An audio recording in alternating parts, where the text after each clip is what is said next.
Jean-Michel Clément, bonsoir. Vous vous êtes mis en congé du groupe La République En Marche. Est-ce que vous avez l'impression d'ouvrir une brèche aujourd'hui? Pas du tout. Je pense qu'il y a des circonstances particulières qui m'ont amené à prendre cette décision. Je crois que tout a été presque commenté en long et en large. Moi, je suis sur un texte dans lequel j'ai exprimé ma différence et je pensais que d'autres que moi auraient aussi un regard, je dirais, où l'humanisme aurait primé sur le côté irrépressif de ce texte. Donc j'étais moi très tôt convaincu de la position qui était la mienne sur ce sujet. Et vous êtes déçu que d'autres ne vous aient pas suivi à voter contre, parce qu'il y a un certain nombre d'abstentions dans les rangs de LREM. Non, je ne suis pas déçu que des gens n'aient pas voté contre. Il y a 14 personnes qui se sont abstenues et je crois qu'il y en a plus d'une centaine qui ne sont pas venues voter, alors même qu'elles auraient pu donner des délégations de vote. Donc je pense qu'il faut donner un sens aussi à ce silence.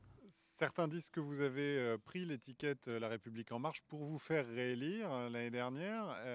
Qu'est-ce que vous leur répondez aujourd'hui? D'abord, ce n'est pas exactement comme ça que les choses se sont passées.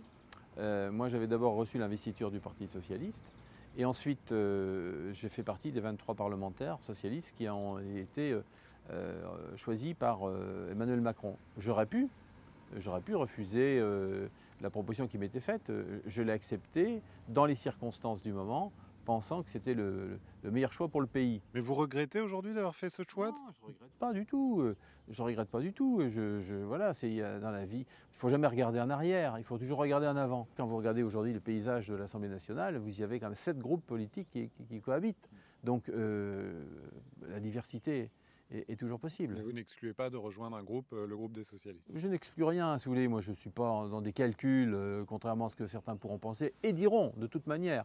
Mais qu'à cela tienne, je veux dire, moi, je suis là aujourd'hui face à une situation qui m'a amené à me mettre en congé plutôt que d'aller chercher l'exclusion, parce que je n'ai pas non plus envie de porter ombrage au président du groupe, quelque part, qui a un ensemble compliqué à gérer. Et donc, si ça doit lui faciliter la tâche pour l'avenir, voilà, je respecte, j'ai beaucoup d'amitié pour Richard Ferrand. Et voilà, ma décision n'a pas d'autre portée que celle-là.